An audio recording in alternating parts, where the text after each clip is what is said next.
There he is. He's the guy that killed us in the first place. See if we can put it through the lower plate here. Yep. That might have taken out his engine. And another. Hi guys, Jack here, playing Sprocket once again, and we're making an ELC AMX light tank. If you're not interested in the building portion, you can check the description for a timestamp to skip ahead to the battles. If you're not aware, the ELC AMX looks like this, and it's a French light tank from the mid-1950s, and they wanted a light tank that was capable of being airdropped and was extremely mobile, but also had a very large gun on it. This tank destroyer role, they hope will be able to have 350 millimeters of pen and be effective up to 1.5 kilometers away. They were able to get the penetration, 350 millimeters, with a 90 millimeter gun, but unfortunately was only effective out to 1 kilometer. So that's one of the reasons why this tank never saw widespread production and only a handful were produced. Okay, so on screen we're going to start. I'm trying to get the hull shape down. It's not too big of a tank. I think it's about 5 meters long, 2.5 meters wide, and has a bit of a pike nose shape at the front, with the hull sloping down to the left and right from the center, which is a little bit complicated to get. It took me 2 or 3 tries to get the hull looking something like that, and the turret was even worse. I think it was 3 tries before I got something I was happy with, and just because this game's a little bit janky when you're trying to do controls, but end of the day we got it. Okay, so in real life, this tank weighs 9 tons, and in game I got it to 12 tons, and the weight decreases a little bit later, which is pretty good. Now you see on screen I'm getting the paint down, I'm getting the French color, which I think is a really nice kind of dark blue, greenish color, and I'm a big fan of it. And this tank, like I said, was built in the mid 1950s, but we're making it for the start of interwar in this game, which is mid 1930s. So I'm interested to see how it does because there's quite a few doctrinal changes. So this tank has a pretty low profile, so it's easy to hide, and great power to weight, even in interwar, which is only getting better. I'm excited to see how fast it is in late war. It has a great gun with great accuracy, good reload time surprisingly, and then fantastic penetration. So I think it's going to be really fun to just blast through people and blow them apart in one shot. In real life and in game, it has a 7.5 millimeter coax machine gun, and then also has smoke launchers on the turret. What you'll see on screen now is I'm trying to get the turret shape doing something I like. Now the turret is not symmetrical on both sides. If you're facing inside the tank looking forwards, the right side of the tank is where the commander sits, and there's a bit more room for him to maneuver around because this tank actually only has a 2-person crew. There's the commander, who is also the radio man and the gunner, and then the driver, who is the loader.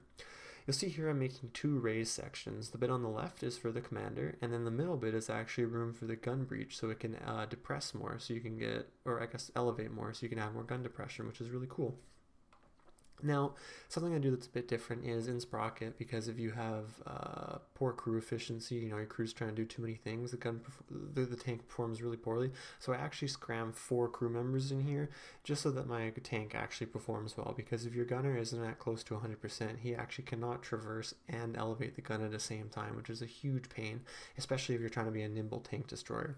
As well, your acceleration would be poor, your reloading time would be poor, etc. Okay, so as for the gun, like I said, it's 90 millimeters, and that's what we get in this tank here in Sprocket, and it looks really good. It has some fantastic penetration. Other stats for the tank was in real life, it had a 180 horsepower engine and was able to go 70 kilometers an hour on the highway and about 25 off-road. It was also able to go up about half a meter high obstacles, which is pretty good. And in terms of armor, it had about 25 millimeters on the lower hull, 20 millimeters on the top half of the hull and the frontal turret, and then about 15 meters everywhere else. Now, this armor is okay. I mean, it might stop some rifle fire, maybe a lucky shot or two at a good angle, but I guess its primary function is to stop light armor fire, because I think the doctrine of this tank is to shoot from hiding in a bush or something, or come at high speed and shoot and then run away. So really you're just hoping to get out before the infantry gets to you, and hopefully you can outrun other tanks or destroy them with your huge gun. What you'll see now is I'm starting to add some, vents and engines and other decorations to the tank, and I definitely took my time on this tank. It took quite a while to get a little pieces on it, but I'm really happy with it came out. I think if you look online at a model of the ELC AMX, you can definitely see the resemblance, and all the little bits and pieces, and they add some like dirt and battle scars to it, really adds a lot of character, and I'm really pleased with how this came out. Another interesting quirk of this tank is that the turret could actually only rotate 36 degrees to the left and right when the tank was driving. If they tried to rotate the turret anymore, the driver would actually get pushed away from the controls by the gun breech, and then, you don't want to not be driving a tank at, say, 60 kilometers an hour and lose controls. When the tank was stationary, however, it could rotate a full 360. In game Sprocket here, I have 36 degrees limited for the turret just to add some realism, but I think in World of Tanks it's actually 15 degrees, which is interesting just to balance the tank. And World of Tanks is actually why I wanted to make this tank. When I was a kid, I loved playing this tank because before they changed it, you sometimes fought against tier 8s in this tier 5 tank, and you were able to penetrate them. Heck, sometimes I played against tier 10s and you were still able to penetrate because, like we've talked about, it has an absolutely fantastic gun. It was really fun just to camp in bushes, do a bunch of damage to a tank way higher than you and then run away because they can't even hit you because you're such a small target. So that's what I'm kind of looking forward to do in Sprocket. I'm interested to see how it performs on Crossroad against that entrenched King Tiger. Might be good, might be able to hide in the fields, and it should be pretty interesting. Now, one of the main features of this tank too, again, big gun, light, is that it was able to be airlifted. And that makes sense if you think about World War II from the Allies' perspective, because their air supremacy is one of the things that actually, helped them win the war. So it makes sense that you'd want to have the ability to drop essentially what's a giant mobile gun into the field and cause some trouble. And two crew members isn't great because that means your crew members are overworked. And to have the most efficient crew possible, you want them to be doing the least number of tasks because then they can do that task even better. Your commander, you just want him receiving information from your radio man, looking around, and telling your crew members where to go. If you've ever played, Red Orchestra or Hell Let Loose, if you have a good tank commander that's telling you what to do, it makes a world of difference and you can really rack up some good kills. Here I'm adding some custom decals, which if you Google custom decal Sprocket, you can find, a little bit of weld marks, some battle scars and stuff, and it really makes the tank pop a bit more. You add some separation between the main body of the tank and the fenders, and it looks really nice. We add some shovels in, some lights, a fire extinguisher, and then here we're adding rivets on the fenders to just make the fender sections a little bit more obvious. And then here's a quick run by of the tank, and it's looking pretty good. Right, let's get right into the battle and see how it performs. Okay, so we're starting off an intro-war. We got a 90mm gun, 5.1 base reload time, and a penetration of 134 meters. Let's see how this does. So we got 3 allies here. Tank's looking pretty damn good. Oh, okay, enemy over here. First shot. Oh my god, that is nice. Really good reload time too. Another one. And we're actually bouncing off that Ponskaven, which is good. I think it does have like a 22mm gun or something ridiculous. Alright, well that's 2 tanks left. They just got that one. There's just one, probably AT over there. Alright, let's drive over to him.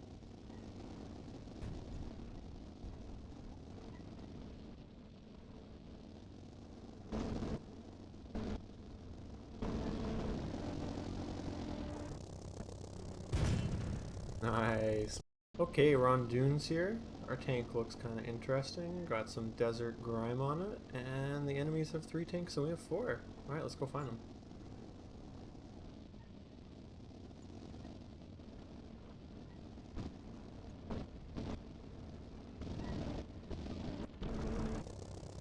See if we can get a long range shot here.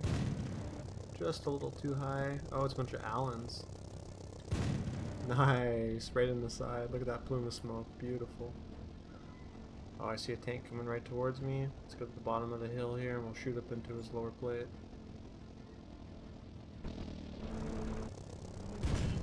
Right in front, no problem. Oh, this guy looks like he's about to get flanked. Let's see if we can save him. No! Oh, he got the kill. Nice. Alright, we're in early war now. Our tank got 30 more millimeters of penetration just because of engine tech getting better, and I messed around with the transmission a little bit and it seems like it's a little bit quicker.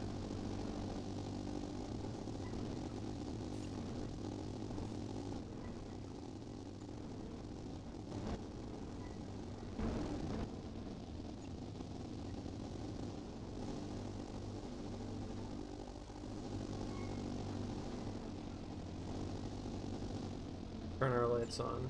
Looking pretty good. Oh, looks like we invited some enemy fire with that one. Go back to stealth mode. Okay, one anti-tank gun down. Oh, see one over there. And looks like one of our teammates killed the Allen. That was easy. Alright, onto a railway. This sounds pretty fun. It's nice and open. Might be good for our tank's gun. And I gotta say, this ELC is not fast enough yet. Hopefully the engine upgrade and some transmission changes will make it better for interwar or late war at the latest.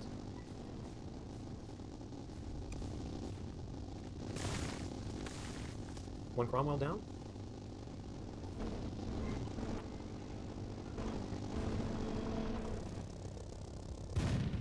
Another Crom Tilda down.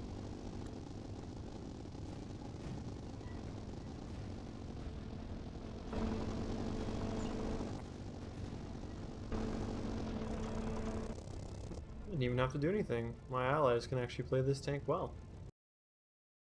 Okay, we're on Crossroads, so we're in the mid-war now. We got 190mm of penetration just because cannon tech has gotten better. And I made the engine quite a bit better. 12-cylinder now, quite a bit more displacement, and we're finally zooming along. King Tiger's taking out some of our allies going up the center. Let's see if we can sneak around the side here. Oh, lucky ricochet. Holy shit. Oh, we got past the hill. Oh my god. That 40km/h top speed is definitely useful. Alright, let's keep it going. Oh, and a shot on the move, right through the side armor. That's what I'm talking about. Alright, last mid-war phase. We are in fields, and we're zooming along pretty quick. Looks like we got 11 allies, the whole gang's here. And I also loaded some APHE into the turret, just to help with some beefy tanks, because sometimes TIGERS can spawn on this map.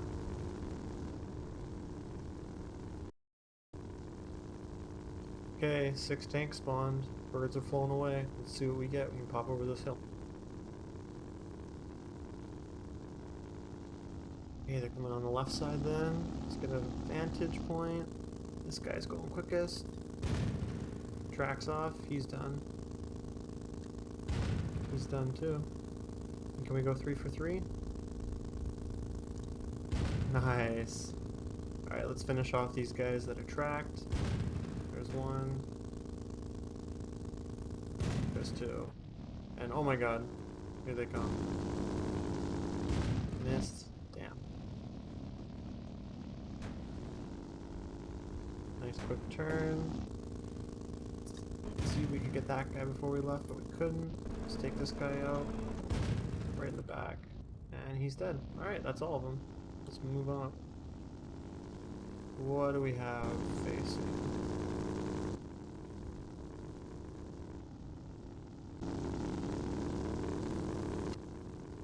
Looks like a TOG is there, so I'm going to load APHE because those things have a crazy hit pool.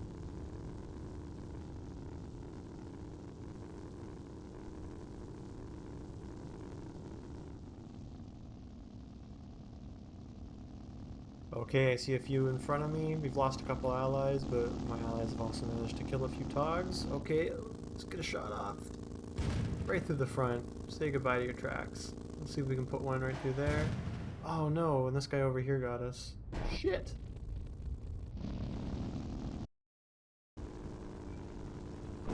This little guy is putting in work. He just killed 2 of them. Fantastic.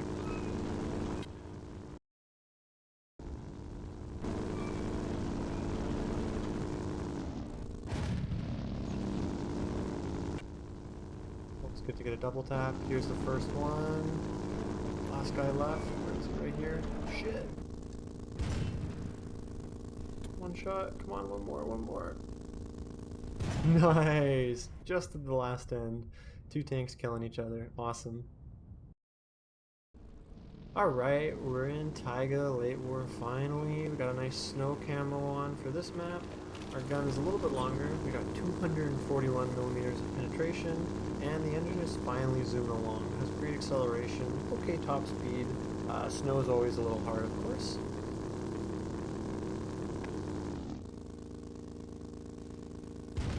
Nice, into the lower plate. Let's see if we can get another one. Whoa, looks like he was aiming at us too, so that was a good shot at that Centurion. Oh, side profile here. Right into the Spillette, but unfortunately he gets us too. Oh, looks like our allies are taking some heavy damage. Let's see if we can turn this around now. 4 of us versus 2 of them.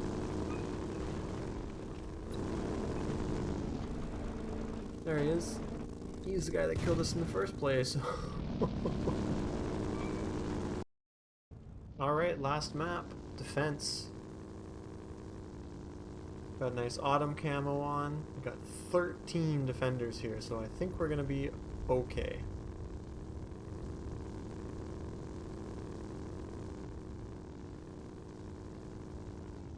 See someone over here. Can't get a shot off. Let's rotate a little. Here we go. Oh, just off the front of the turret, unfortunately. I think we'll get another chance here.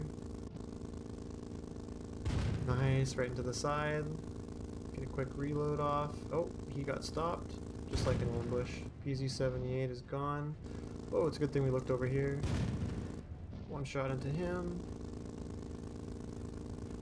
You know, and for once, I think these splatter AAs would actually be a threat. Those twin barrel guns might actually go through our armor. Oh, he's gone too. Alright, GG. Alright, so as a final test, we have our late war ELC with a nice desert camo versus a couple of ISs, King Tigers, PZ-78s, and Centurions, making it a 2v8. So if this tank can hold up, I'd say it's pretty good.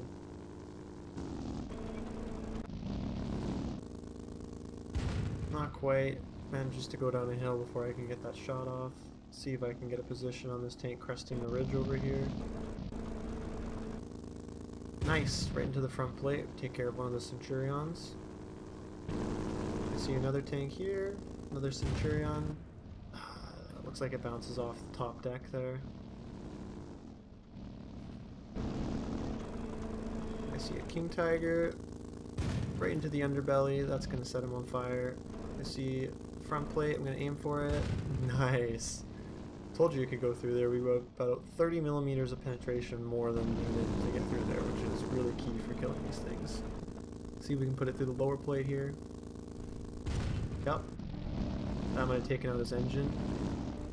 And another. Take a look around for some enemies. Looks like there's some flanking us over there.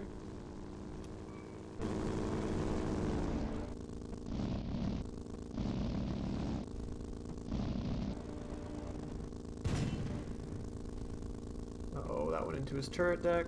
There we go. We should beat this guy's reload. Oh shit. Gonna back off before he shoots. I do not know how we bounced that. I'm gonna see if we can get around him because he's dialed in on us now. And I don't want to take another IS shot. Here we go. Right in the side, please. Nice.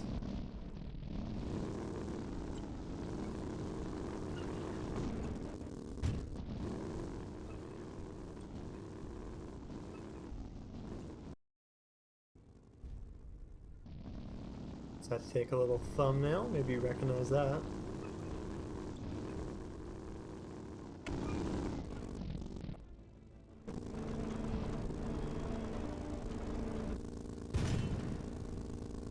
Beauty.